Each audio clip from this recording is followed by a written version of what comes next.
Hi everyone, I just wanted to do a quick lessons learned with regards to this one kind of quitting on me in the middle of my workday.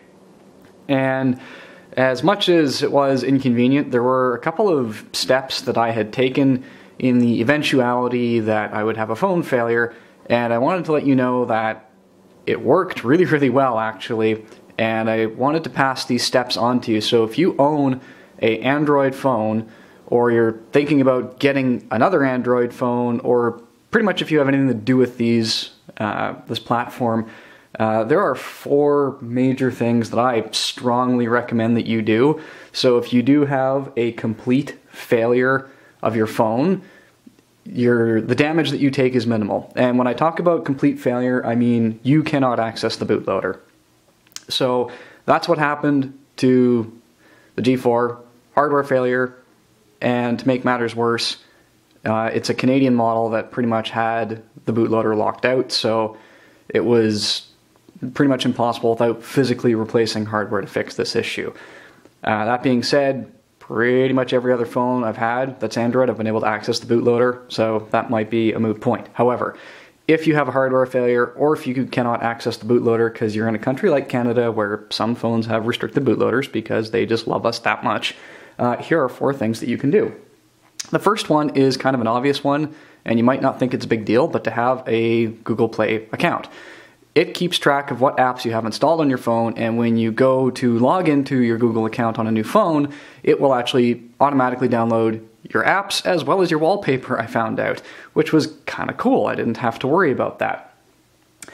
The second thing that I strongly recommend that you do is you have Google Photos on there, even if you don't use it. Because it does high quality backups. They're not going to be the original files on the camera, but I would also strongly suggest that you have an SD card, and we'll talk about that in a second. But it's really handy because no matter what, as soon as that picture is taken and it is uploaded to the cloud, it is safe. And that is really great, because if you have a physical damage to your phone that includes the SD card, a print of that picture is available somewhere. It's not going to be the highest quality, but it's better than nothing. Memory saved. The other thing that I strongly recommend for number 3 is the microSD card. I use the microSD card for pictures, music, and videos that I want to view offline, and every single Android phone I've had has had one of these cards. So when I go to get a new phone, I rip the card out, put the card in, and I have all of my content on there. The last one is a little bit of a plug, although they're not sponsoring this video or anything, is actually SMS Backup and Restore.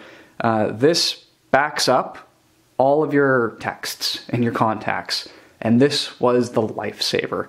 I have texts and contacts that go way back to 2009, and I didn't want to lose those. Thankfully, it does weekly backups to my Google Drive account, and I was able to pull down my texts as recent as 4 days ago. So I'd only lost 3 days worth of texts, which isn't ideal, but it's better than starting again from scratch. So I just wanted to share those 4 things with you that I strongly recommend that you have on an Android platform if you can. So that's the Google account, which is kind of a given, but it's really underestimated. Google Photos, the microSD card, and SMS Backup and Restore. And those 4 really saved my bacon. If you enjoy this sort of content, I would really encourage you to subscribe, and thank you for showing support to the channel.